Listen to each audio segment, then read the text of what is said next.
Hey everybody, and welcome back to the Fur and Fam YouTube channel. In this week's episode, we're going to go through all the steps that we took in order to make the face frames that go on our cabinet faces. So, for those that are wondering, a face frame is the wood that you put on top of a cabinet case, and it basically hides all the edges of the cabinet. So for example here, this whole area all the way around this door is considered a face frame. And basically it frames out the opening of the door and cleans up the look of the cabinet.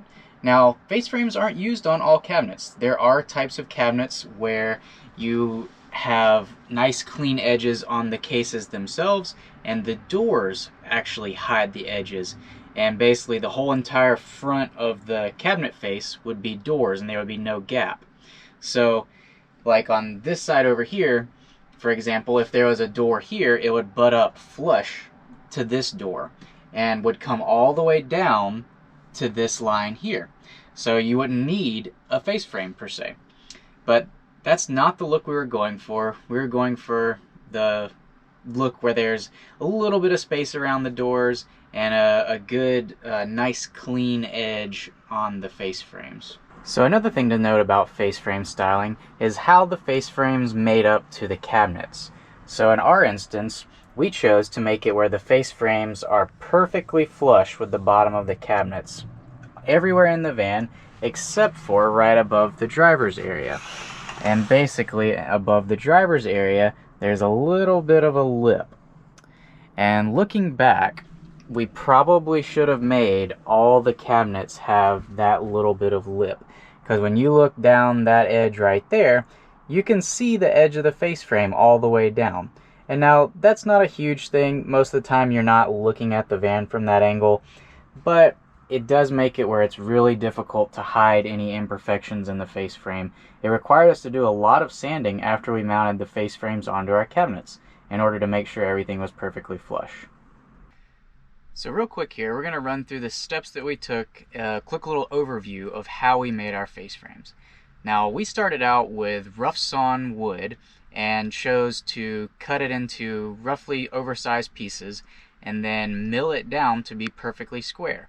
This is a process that, yes, it added some time, but rough sawn wood is a little bit cheaper. We didn't have to go into Lowe's and spend a ton of money buying all the lumber for all the face frames. The other advantage to it is it gave a very uniform finish, made it all go together very square. And so moving on to putting them together, we chose to use pocket holes to put everything together. So basically whenever one of the cabinet uprights comes down to the base plate, there is pocket holes that attach the two pieces together in the corner. There's also pocket holes in this joint as well, so forth and so on all the way down the cabinets. So basically we just clamped them down to the assembly table, screwed them together, and then put a little bit of glue in there to make the joint stronger and let the glue dry. The next step was to sand them all flat. Now there's two ways to do this. You could run all of the face frames through a wide belt sander. That would guarantee that you take everything down to a uniform thickness. That is not the route we went. We did not have time, but we wish we would have, because there is a lot of sanding involved with all of these joints. Basically wherever the wood meets into a joint, we had to sand that perfectly flat. So after we got everything sanded perfectly flat, we then took a brad nail gun, an 18 gauge brad nailer, and nailed our face frames onto the cabinet. We also glued them. So basically they're never going to come off of our cabinets now. And then from there we took a little bit of spackling and filled in the nail holes, and then sanded all that down flat and gave them a good paint of black with all the rest of the cabinets. So if you're looking for a little more detail, we're going to jump into the time-lapse footage now, and basically going to go ahead and warn you, this is a long one. There's a lot of steps that went into all the face frames because there are so many. Every cabinet, including the kitchen unit, has a face frame, and the kitchen unit was actually very labor intensive because we had to make the cutouts around the sink and around the stove and around the refrigerator and all the little pieces that went into that. So if you're looking for more detail and you want to know more on the process and have a better explanation, go ahead and stick with us through the rest of this video, and we're going to get you all that content. Like we mentioned before, we started with rough sawn lumber to make all of our face frames. And basically, the lumber that we chose to use was poplar. One of the reasons being we were going to paint it black, so we weren't really too concerned about the grain. We didn't really need a maple or a oak or something that had real pretty grain, because it was all getting covered up with a layer of primer and then a layer of black paint. So that's why we chose poplar. The rough sawn route, we chose to do that, one, because as you noticed, we're in Justin's shop again with Diverse Designs, and he had a lot of poplar laying around that we were able to use. So we cut it down to rough length, and then here he's running it through the bandsaw, getting it to rough width. The poplar itself is about 1 inch thick, and our face frames ended up being about 3/4 of an inch thick. And we're going to go a little later on, we're going to get to how it got to that thickness. So right now all the pieces are down to rough width and rough length. And what we're doing here is running them through the joiner. And what the joiner does is it will make two faces perpendicular to each other. So the fence that Justin's pushing them against is perfectly 90 degrees to the table. And what I'm doing over there on the side, which you can't really see, is I'm marking every single side of every single piece by taking a pencil and just doing squiggly lines down it. And what that does is make it where we can tell which sides we've run through the joiner and which sides we've run through the planer. So basically, once every side has been taken down and there's no more marks on the wood, you know that the wood is perfectly square and perfectly flat, or both sides are parallel on all four sides. And then we ran all the pieces through the planer to take it down to the final thickness. And like I said, the final thickness was around 3/4 of an inch. So through all the passes with the planer and joiner, we took off roughly 1/4 of an inch of material, and this required us to run the pieces through the planer and joiner many times, because we were only taking off, I think it was 1/16 of an inch every time the pieces went through the planer. So now the thickness of the pieces are exactly where we want them, right at 3/4 of an inch. So the next step is to take the table saw and use a ripping blade and take them down to the correct width. The width that we wanted, we had 1.5 inch face frames. So that gave us a nice thick face frame that was easy to assemble. And basically we just ran all the pieces through the table saw, set at 1.5 inches until we got all the pieces processed. And this is one thing, you notice we're basically batch building the entire face frame. We're doing all the lumber for all the face frames at one time. And the reason that we were able to do this is because we did the legwork before in Google SketchUp, made the model, it generated a cut sheet, told us exactly what piece that we needed, exactly what length that we needed for every single piece of the face frames. So here we're using the miter saw, and what I'm doing right now is cutting, basically I'm squaring the edges on every single end piece. And so this makes it where when we go to assemble them, we have perfectly square ends on every board. And now they're still at rough length. I'm only taking off just as basically a saw blade's width off of each end. And so now you can see I'm using a tape measure and looking at the print to see how long they need to be. I've got my stop block. Now I'm taking those pieces down to final length. So this is the final cut that we had to make in order to get the pieces, the thickness, the width, and the length that we needed in order to make all the face frames. So we're processing the whole stack of lumber at one time, going off of our drawing. We had one thing when you have when you're making pieces from rough sawn lumber is you end up with a couple extra pieces, because when you cut them to width, you might be able to run another pass through the bandsaw and you have an extra piece, which is great because every now and then you'll make a mistake, or you'll put the screw in the wrong side, or realize that your print was off and you'll need that extra piece. We ended up using every piece of extra that we had, except for some of the really short ones where we had like 4 extra ones. Luckily we didn't make 4 mistakes on the short ones. So basically now we're at the point where if we had went and bought lumber from Lowe's, the 1.5 inch poplar straight off the shelf, we would be doing this step right here. All we would have had to do is take it down to length. we would have squared the edges and then taken it to the right length and started assembling. So one thing you'll notice here, we're going through our prints. We've got every cabinet laid out, we've got a picture of it, and an important thing to note on the picture is that when we printed it out, it's the back side of the face frame. And this is really important. When you're assembling it, you're going to want the nice face of the frame down on the table so you can get the pocket holes in the back of it. And so this is a trick I picked up from Justin. He uses this when he does custom cabinets. I was like, man, why do all these cabinets look funny? He's like, oh, well, I did it backwards so you can see it to assemble it. He's like, there's been plenty of times when I put them together and it's been backwards because I took the picture from the front. And so that's a little tip there that was very, very helpful. We didn't have any assembly errors with the face frames from having them backwards. So we processed all the lumber, got all the pocket holes in the ends of the pieces that needed them. That was, we had to look at the print to make sure we were putting the pocket holes in the right places. We've got our glue ready to go, and we've got little silicone glue brushes. This is another tip that Justin had that was very, very helpful. Those little glue brushes make a world of difference. Another tool that's basically invaluable is the Craig auto tensioning clamps.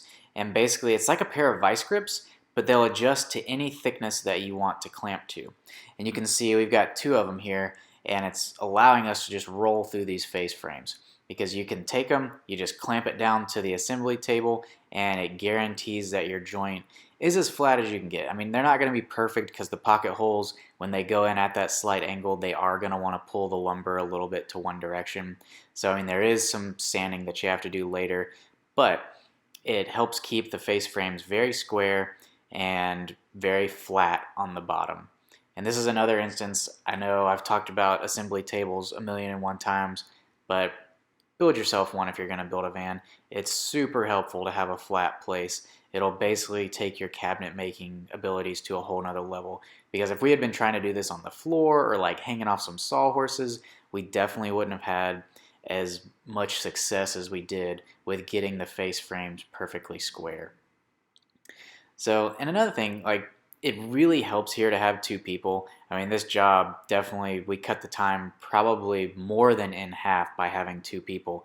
And having one person there to clamp things together while the other person was putting glue on the ends or running the screw gun while one person was clamping things. You can see we'd kind of got in a rhythm and really rolled through the stuff. So you can see we're going down our cut sheet, making sure we have all the right parts. We kind of dry fit everything before we put it together, because once you glue it, you really, especially with how hot it was in the shop, we really only had about 10 minutes to get it apart if we messed up something, which we did mess up on a couple of the face frames, which you'll probably see later on in the video. Another thing that we're doing, you can't see, well, you kind of can. We walk away from the table every time we get done with the frame. We go and test fit it on the actual cabinet that it's going on. So we had all the cabinet cases just sitting on the floor of the shop, basically waiting so we could just verify, double check, okay, it's good, and then let it dry with all the other frames. And then on this particular one, we were double checking the model, and we kind of did a couple of measurements on the fly since we were doing the little opening that you saw in the video at the beginning, where we have like a little bookshelf area and then there's a door next to it. That took a little more thought because we had to get the thickness of the cross pieces right, and basically it was thin enough to where we could get one pocket hole in them, and then the glue is what keeps them from spinning. And it ends up like it's kind of difficult to get bigger things into that space because of how thick they ended up being, but the spacing looked really good, and we were able to get like a camera will fit in there and books and stuff, so really the space is usable. So we were pretty pleased with how that turned out. But this is one of the ones where we messed up, and you can see we're pulling it back apart, and luckily we did it before the glue set in. That one we had to hammer out because the glue had kind of set up. So we used some of our scrap pieces and remade the little ends. And what it was is we had the spacing wrong, so the face frame member was hanging off the end of the cabinet case. So you could see the exposed plywood. and that's why we had to move it over and recut the little pieces and drill new pocket holes to make those fit. So that's why they call them custom cabinets. Nothing is ever perfect on the first go round. On this try, we're like, oh, okay, everything looks good, so we glued in our pieces there. Basically, we double checked that all the spacing was right before we put in these pieces, because we didn't want to have to make them again if we failed to measure. So now that basically concludes all the closet case, or the closet face frames, the cabinet face frames, and the upper cabinets, and now we're getting into the kitchen. The kitchen face frame was the most time-consuming face frame that we built because of the three components that went in it, and that was our refrigerator, our sink, and our oven. And we chose to mount the oven and the refrigerator in kind of a non-conventional way in order to keep all of the appliances and doors flush on the front of the cabinet unit. So you'll see a little later on in the video, we'll get into some more detail about that. But for right now, we're getting the face frames put together. We chose to make the entire kitchen unit as one unit. Originally, I thought I was going to break it up and have two separate units. That way it'd be smaller and easier to manage getting them into the van and installed. But once we got the print done and we realized it was really only like 7 feet long, so two people could pick it up and move it into the van and it would fit through the door. So we decided to just go ahead and do it all one piece. And that really simplified the face frames and made it where we didn't have a seam where there was two face frames butting up to each other, which we did have that on the other side of the van where the shower face frame butts up to the closet and the cabinets. And yes, I did say shower face frame. It's not a cabinet or a closet or a kitchen or anything, but we used the same method and made a face frame to go around our shower just so it matched with everything else in the van, because that was the only other component that didn't have like a piece of trim around it. And so you can see we got all the pocket holes going together, and we're doing the fits for the drawer stack here at the end. Basically double checking all of our measurements, making sure that everything came out right. And another thing that you can see here is that our face frame actually sticks down all the way to the floor. There's that little piece hanging off the end of the table. And that was a little accent piece that kind of made our cabinets different than most conventional cabinets. Like if you live in a house or an apartment and you look at your cabinets in your house or apartment, you'll probably see that the toe kick goes all the way to the end of the cabinet, and there's a cutout in the end of the cabinet that is the dimensions of the toe kick. We decided to not do that on ours and have the face frame go all the way to the floor and basically box out the toe kick. It does give it a little more elegant look. It was pretty annoying when I was trying to cut the floor to go in around it, so I don't know if I would do it again in another van, but in ours it ended up looking really nice, and it was an element that turned out pretty well. So here we're removing the base plate so we can go ahead and put the face frame on, and when we glued up the cabinets we put tape on the base plate so that it wouldn't stick when we glued the sides of the cabinets on. And we're lucky that we did, because if we hadn't, that base plate would have never come off, because the squeeze out on the glue was a lot when we put those side panels on. If you want to see that process, that's actually in the previous video where we built our kitchen cabinet case, and you can see that whole process detailed out very similar to this.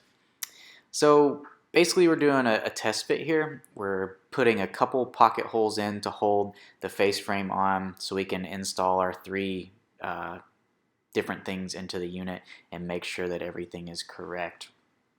So basically we're getting now to the point where I was talking earlier about how the oven and the refrigerator don't mount flush. And so you can see we have also got a little cutout for the sink, and that's another thing that had to be contoured because it is a ceramic sink. And so one thing on the oven is we wanted it to actually sit inside the face frame because the thickness of the oven door was greater than the 3/4 of an inch thick that our cabinet doors were going to be. And what we were trying to achieve was a nice flush look when you look all the way down the cabinet base, basically. And so we had to cut out the face frame to allow the oven door to fit into the face frame. And so we're going to get to that cut a little later on in the video. Right now what we're doing is making the template to allow us to cut out for the sink. Because the face frame was square, as I mentioned before, the sink is not square because it is a ceramic sink, and that also means that each side of the sink is unique. It's not like a steel sink where they stamp it and it's perfectly uniform all the way around and everything's the same and it's square. There's nothing square about a farmhouse ceramic sink. They say it's a 15 by 15 square, but it's not. It's actually got a draft to it, so it can be, I guess if they use a mold, they could pull it out of the mold. And so we made a template, and then now what Justin's doing there is using a top roller router bit to follow the template, and we've got it clamped down to the face frame, and he's basically just routing up to the edge of that template and then using a chisel there to basically clean up the edges and give a nice sharp edge in the corner. And basically what we'll do later on in the build is take silicone and clean up all that. And so now the next part is what he's doing is making it where the oven fits into the face frame. And there's actually two little tabs that slide down into the face frame that hold the oven in. And normally you would put a screw there, but it was such a snug fit that, and there's no way the oven could come up and get out of that groove, that we left it alone. And so that's how we got all the custom pieces to fit inside the kitchen. And so now we're to the sanding portion. And as I mentioned earlier, we could have done the wide belt route. If we would have had time to take them over to Mullet Door in Greenwood, we probably would have, and everything would have come out perfectly flat and perfectly square, and we wouldn't be doing all this sanding. Actually, we still would have had to clean up the edges, but the faces right there, all that would have been flat and would have eliminated a lot of sanding. Fortunately though, we got everything pretty close, so it wasn't like overly labor intensive, but it's one of those things like kind of OCD, so I like for things to be straight and as close as I could get it to perfect. So I did spend a little extra time sanding all the face frames, making sure everything was nice and clean and all the joints were tight, and basically put in a little extra work, probably more sanding than needed to be done in a lot of places to make sure that everything looked as clean and smooth as we wanted it to. And the bad thing about the kitchen is we went ahead and installed the face frame before all the sanding, so we had to do all the sanding and all the painting of that when it was installed and installed in the van. We couldn't even take the kitchen cabinet unit out of the van to do all this, so that was a lot more work. I wish we had had more time to sand before we installed that on the kitchen unit. And so Lauren's cleaning up the inside of the cases here, getting them ready for the face frames to go on. That's one thing I would definitely suggest, going ahead and pre-sanding all your panels, and make sure you have the polyurethane on the inside of your cases before you put your face frames on, if you're going to poly. If not, if you're going to paint them the same color, by all means go ahead and just paint everything at the same time. But we wanted to go with polyurethane inside the cabinets and then black on the outsides. So we put a couple coats of poly inside all the cabinet cases before we glued all the face frames on. And this is another part where it helped to have two people, because the cabinets are pretty large, and so you can see Lauren's helping me out here getting all the glue in there and then helping me get everything clamped together so that it seals onto the front of the cabinet face. And then we're coming back with the brad nail gun and hitting 18 gauge brad nails in as many, really like every 18 or so inches, and then on every corner and at every joint, just to ensure that everything was nice and tight. One good way to ensure that you get a nice clean joint when you put two things together, especially with wood glue, is to go ahead and sand the surfaces that you're putting together. This makes sure that you have two clean surfaces and that the glue will bond wood to wood really well. Another thing to note, whenever you're running a sander, especially with birch plywood, at least from my experience, I found that if I wasn't wearing a mask, I would end up with a pretty decent headache the next day just from all the dust that I had breathed in. So you can see towards the end of the build, I really started wearing my mask a lot more often during the times when I was sanding and working with the router and things where a lot of dust was being made. I use a RZ mask. You can find them at Lowe's. Uh, at the time, I was really lucky to find it because this was right when COVID was starting, and there were no masks anywhere. And finally, one day I walked into Lowe's and was like, "Oh, hooray! There's mask!" Because I had two N95 masks that I had been using in the garage, and one the strap broke on, and the other one was so dirty that I almost didn't want to put it on my face. So I got really lucky to find an RZ mask. And I think now they've kind of ramped up their production to keep up with COVID. You can actually find them pretty easily now. So I'll put a link to the one that I use in the description below. And if you want to check it out, it's the most comfortable mask that I've found. It might not be rated to protect everybody from COVID now because it has the little vents on it, but for woodworking, it's about the best that I've found that you can use. It's definitely better than the disposable N95 mask. So we've got the face frame on the kitchen and the overheads on the kitchen and the cabinet over our little bench. And now we're going to start on our closet. You can see Lauren, she's putting the spackling on over there and covering up all of the brad nail holes. And basically, we just used a DAP spackling, so you just spread it on with a putty knife as thin as you can, and then come back with a little sandpaper and sand it down smooth, and then you can paint over it. I think it's about a 2-hour dry time on it. We'll drop a link below to the stuff that we used. The one thing that I would advise against, I actually probably wouldn't use the stuff that I used. You can get stuff that is a little more flexible and forgiving, which I'll put a link to that instead of what we used actually. And the reason being is after the putty or the spackling dried, and I mean we've had the cabinets have been in the van for about 3 months now, and you can start to see little indentations where the nail holes are. And I talked to my good friend Justin over at Diverse Designs, and he recommended a different type of spackling that he uses on cabinets that is a lot more resistant to shrinkage. And that's basically what happened.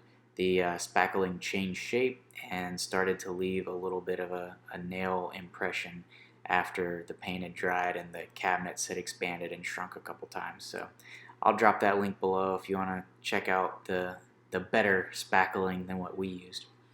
So another thing that I was kind of doing there is as we started with going through the cabinets, we learned that it's always better to pre-sand the inside of the cabinets before you put them all the way together, because it's a real pain in the neck to try to get to everything once you've put it all together. That may seem like really, really common sense and like a dumb piece of advice, but when you get in the groove building, you're like, oh man, everything's going together. It's going together really quick. It's so exciting.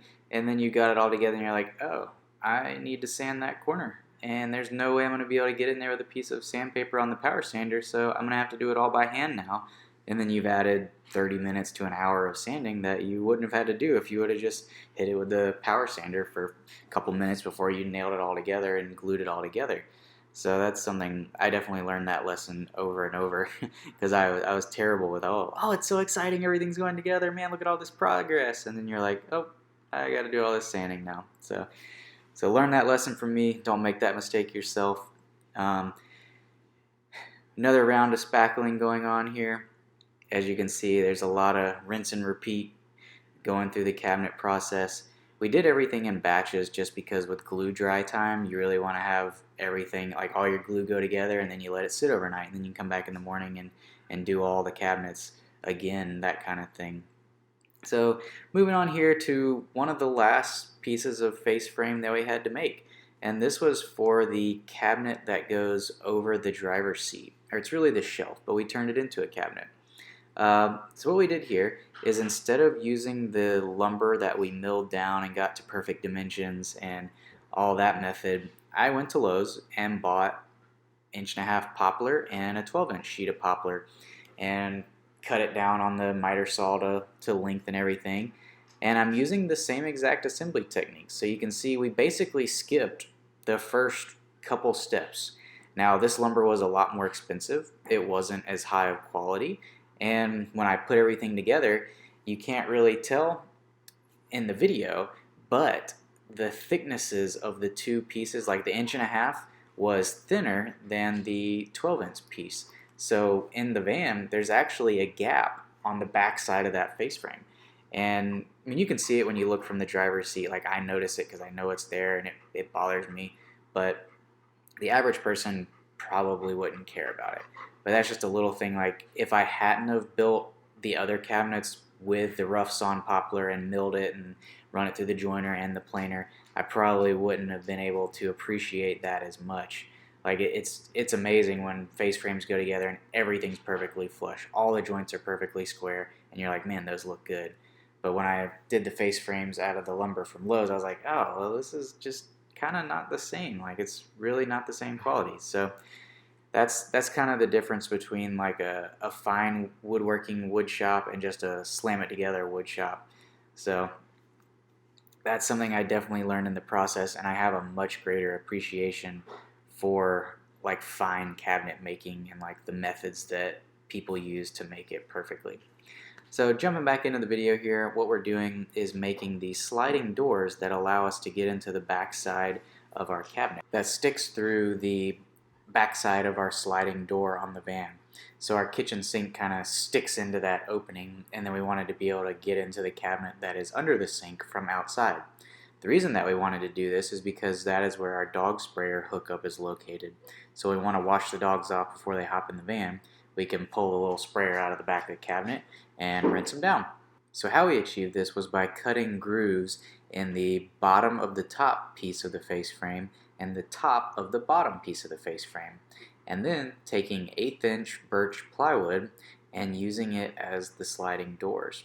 And so it basically gets sandwiched into two tracks, one in the top and one in the bottom, and then you can slide the two pieces from left to right in order to access the cabinet. And one thing that I messed up on is basically whenever you make a cabinet like this, a lot of people will cut the groove in the top 3 to 4 times deeper than what it needs to be. So that allows you to slide the panel all the way up and then down into the bottom groove. And this makes it where you can remove the panels or put them back in. But the way I did it, it was a perfect fit. So the panels slide really nicely, but you can never take them out. And second to that, we glued the face frame joints together and glued the face frame onto the cabinet as well. So now, I mean, it's really impossible to get those panels out. If we ever wanted to take them out, we would probably have to break them or cut them in half to get them out. And there's really no way to cut the track deeper in the top now that it's installed in the van. Looking back, I probably would have done these doors a little bit differently, because one thing is, when the van's going down the road, the doors tend to rattle a little bit, so I always end up putting a little block of wood in between the two of them. Another issue is the plywood, when it gets hot, it bows out. And so I tried to glue on a piece to the backside on either end of each panel, and that helped a lot. That keeps them straight. But when you have to put the little block of wood in there to keep them from rattling, it ends up just bowing the doors again. So I think they're probably going to have a permanent bow in them just because I don't want to listen to them rattle going down the road. So the design, it looks really nice, and it turned out how I wanted it to, but there are a couple drawbacks to how it works. And it was really difficult when we were painting the doors. We really should have painted them before we put them in, because it was pretty much impossible to get them fully painted. So that pretty much does it for this week's episode. Thanks guys for watching. If you like what you saw, make sure you hit that thumbs up button. If you're ready for next week's video, hit that subscribe button, turn on notifications. If you have any questions or comments, make sure you drop those below. You can also go to our website, which we'll drop a link to that below, and you can email us, and we'll definitely get back to you with whatever questions you have.